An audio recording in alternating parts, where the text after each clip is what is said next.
I, Lisa, tied the knot last year with Harry, my boyfriend of 3 years. We first met on social media. It all began when Harry, a friend of a friend, liked a photo of me and started following me. He's 2 years younger and works as a software engineer. Though he's in tech, he's also a great communicator and seemed to be recognized as a rising star at his company.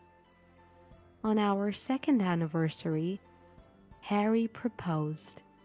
It was a truly simple proposal. At our favorite local Italian restaurant, just before dessert, he began, "I have something to say." Curious, I waited, and then he said, "Will you marry me?"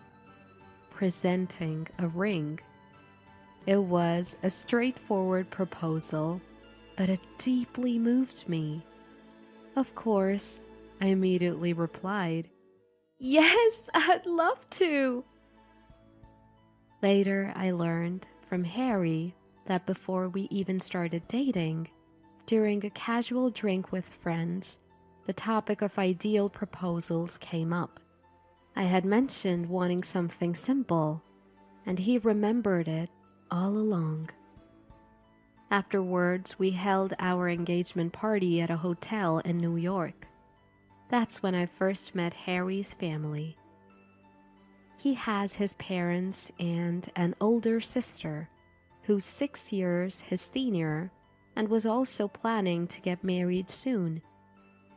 Harry, standing at 5'6", is on the shorter side for a guy. His entire family is also quite petite. On the other hand, I'm tall for a woman at 5'5". My mom, a former model, is even an inch taller than me, and my dad stands tall at 5'10". I couldn't help but feel a bit concerned about our height differences. I've always been attracted to shorter guys, usually around 5'3". Conversely, Harry has a thing for taller women. So we were a perfect match in that sense.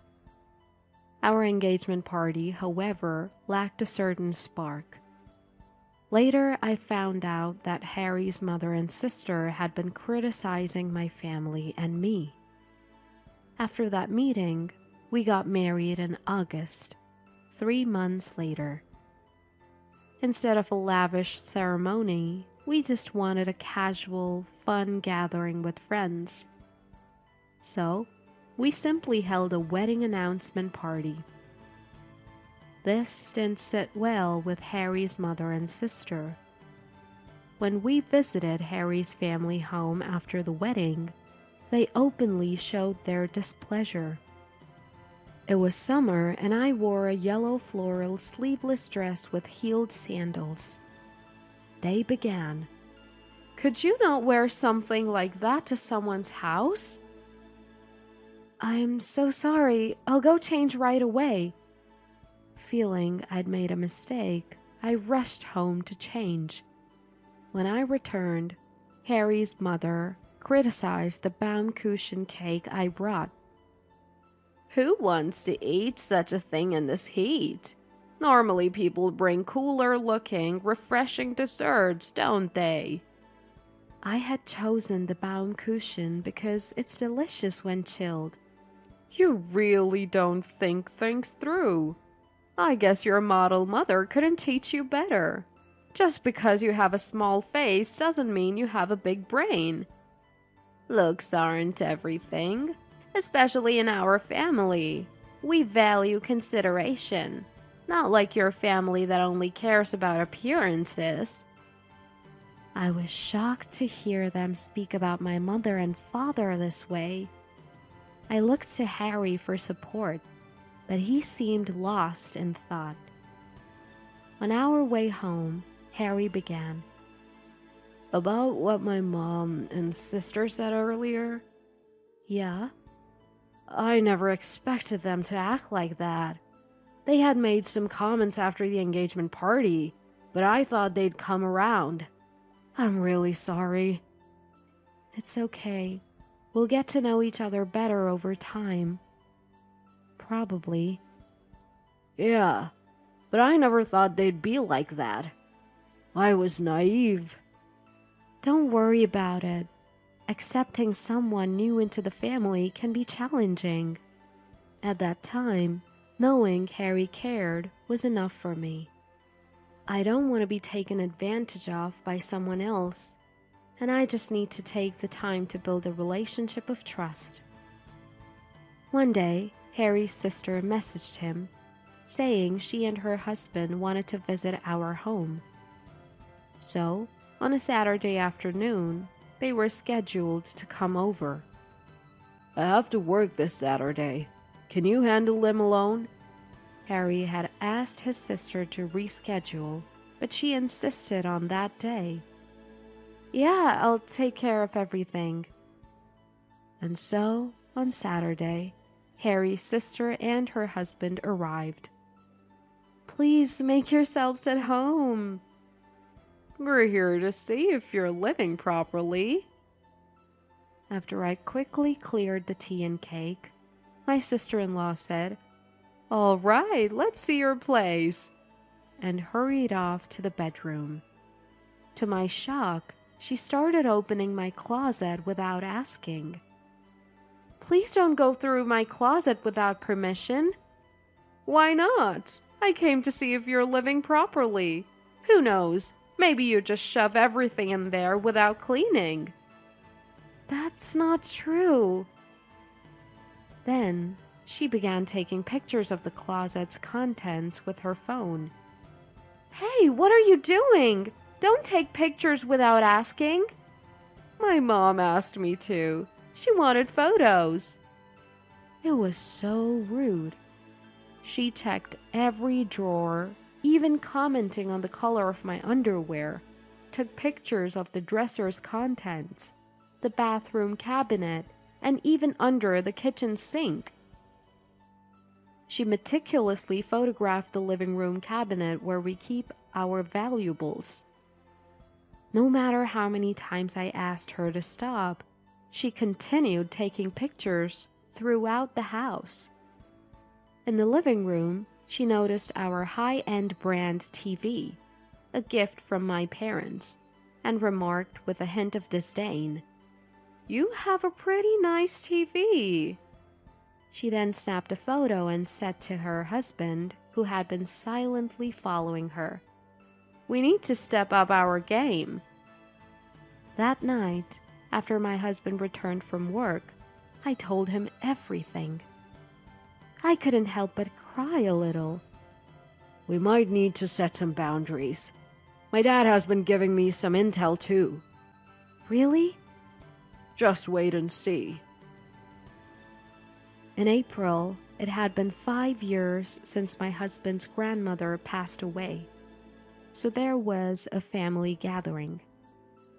Since we didn't have a wedding, this was my first time meeting my husband's extended family. His family originally moved from Atlanta, and the gathering was held there. Of course, most of the relatives live in Atlanta. The gathering was overwhelming. There were so many relatives, and it was hard to remember everyone.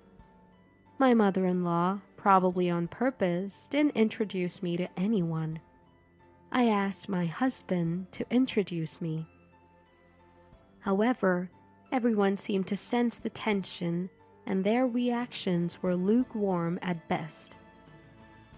My sister-in-law, trying to show off, deliberately chatted happily with the relatives in front of me. When I looked lost, she swooped in and said, "She's so clueless. All she cares about is her looks." "Come on, help out." My mother-in-law joined in, treating me as the clueless daughter-in-law. Time passed, and my relationship with my mother-in-law and sister-in-law showed no signs of improving. One day, in early fall, my mother-in-law suggested a family trip. She wanted to go to Boston since the Acela Express passed through there. Everyone agreed, and it was decided that my father-in-law, mother-in-law, sister-in-law, husband, and I would go. My brother-in-law couldn't join due to work. I was looking forward to the trip in September when the weather was cooler. However, I was worried about being harassed by my mother-in-law and sister-in-law during the trip. But this time, my husband would be with me. I had never been to Boston, so I was excited. We planned to use a long weekend for the trip. On the day, while my husband and father-in-law were buying snacks, my mother-in-law suddenly said, "Oh no, I think I left my glasses at the cafe we were at earlier." "The cafe upstairs?" "Yes. Can you go get them?" Which store is that?" "Isn't there an area on the second floor where there are several stores lined up? It's a self-service cafe over there." "But our train is leaving soon, isn't it?" "That's why I'm asking you to hurry." "But do you expect me to go through the trip without my glasses?" "I didn't mean—" "Just go!" Reluctantly, I ran off to find her glasses. There's no way I'd make it back in time for the train. I ran as fast as I could.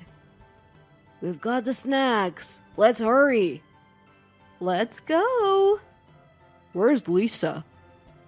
"She said she needed the restroom and went ahead." "All right, let's hurry then." By the time I returned from the cafe on the second floor, having confirmed there were no forgotten glasses, the Acela Express had already departed. I knew it. From the start, my mother-in-law and sister-in-law had planned to leave me behind. On second thoughts, as I was processing this, my mother-in-law called. "We've already left," she said, her voice dripping with glee. But I retorted, "Yes, I'm aware. Take care." "What? What did she say?" From the other end, I could hear my sister-in-law. "She's acting tough, saying take care or something. Poor thing, left behind and still trying to act strong." Just before the call ended, I overheard my husband and father-in-law saying they were going to the restroom. About 20 minutes later, the Acela Express arrived at New London Station. "Where are the guys? They're taking a while." "Maybe they stopped for a beer." In reality, my husband and father-in-law had gotten off the train.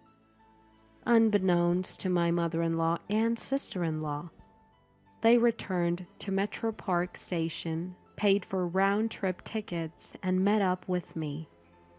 Our real destination for this trip was Washington, D.C. My father-in-law had informed me of the scheme my mother-in-law and sister-in-law had planned. He was furious at their constant harassment. He once confronted them, saying, "Enough of this nonsense. Lisa is a good person and important to Harry." But they dismissed it. "Dad, you're just blinded by her looks. Men are so easily deceived." They didn't even try to listen to their father-in-law's opinion. Their ill intentions continued, and my father-in-law decided a harsh lesson was needed. So, he and my husband hatched a plan to leave them behind instead. On the contrary, my plan is to leave my mother-in-law and sister-in-law behind. Thus, my mother-in-law and sister-in-law were left on the Acela Express, likely not realizing until they reached Boston. They probably didn't bring much money, expecting my father-in-law to cover all expenses. My mother-in-law and sister-in-law were in for a tough time. They had no hotel to stay in. My husband had taken care of the travel arrangements, and he had canceled the Boston hotel reservation the day after booking it. With little cash on hand, my mother-in-law and sister-in-law were definitely in a bind. They won't get it unless we teach them a lesson like this. They're adults. They'll find their way back somehow. My father-in-law, my husband, and I enjoyed some snacks we just bought on the Acela Express heading to Washington. Yes, the two of them going to buy snacks was actually part of our plan. We arrived in Washington before evening. Throughout the journey, there were several messages from my mother-in-law and sister-in-law to my father-in-law and husband, but both of them ignored them completely. The three of us thoroughly enjoyed Washington. It's more fun without those two. I was trying not to say that. Both Harry and my father-in-law were in high spirits, making such comments. We had a relaxed trip without cramming too much sightseeing.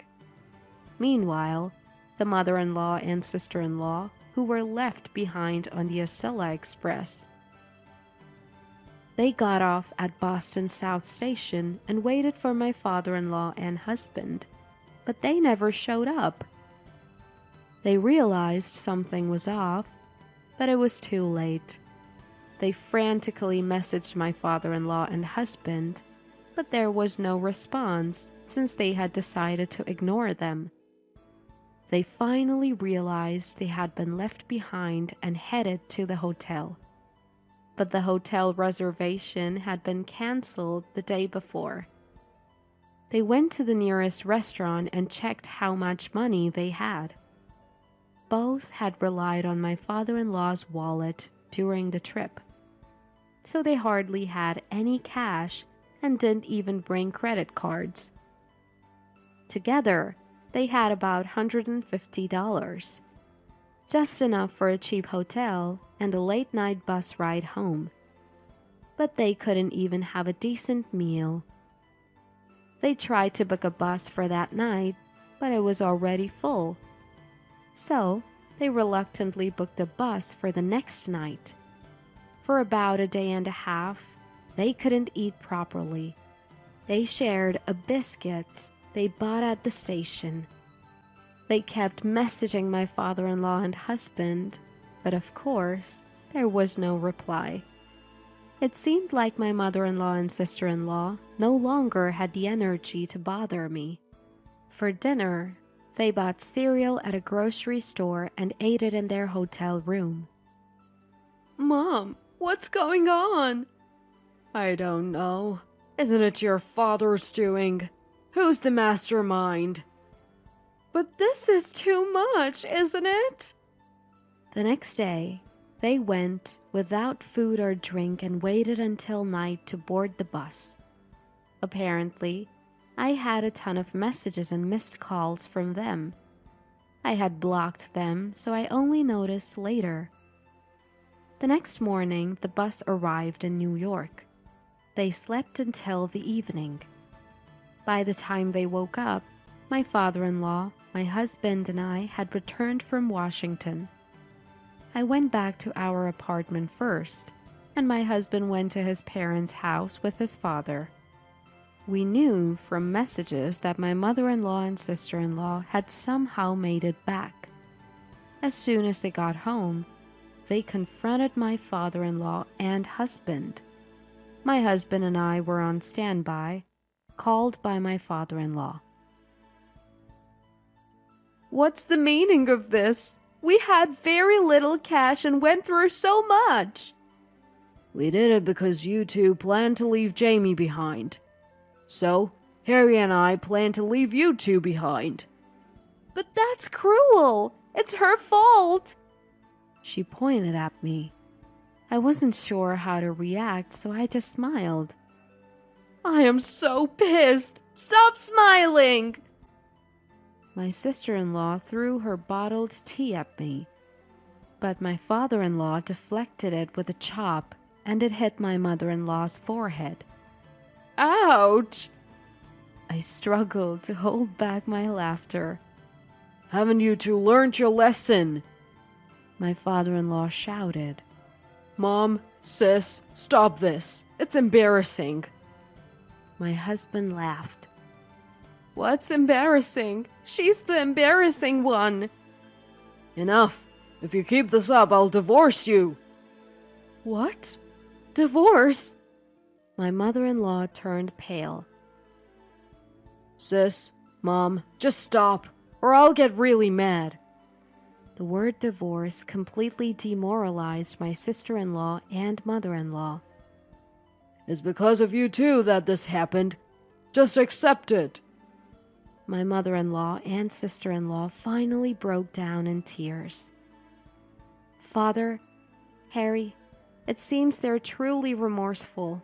Please forgive them. I never wanted things to end this way. Please, I beg you.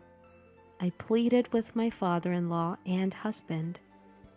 Jamie, we're so sorry. And there, my mother-in-law and sister-in-law vowed never to harass me again and apologized for everything they had done. Thanks to me, talks of divorce and disownment were off the table. Little did they know, this was all part of my plan. The one who seemed the most excited when we hatched this plan was my father-in-law. But that's a secret. Half a year has passed since then. Recently, both my mother-in-law and sister-in-law have started treating me normally. Now, the three of us even go shopping and visit cafes together. I finally felt accepted as a part of the family. Next year, I hope to go on a Boston trip with the entire family. This time, without any hitches.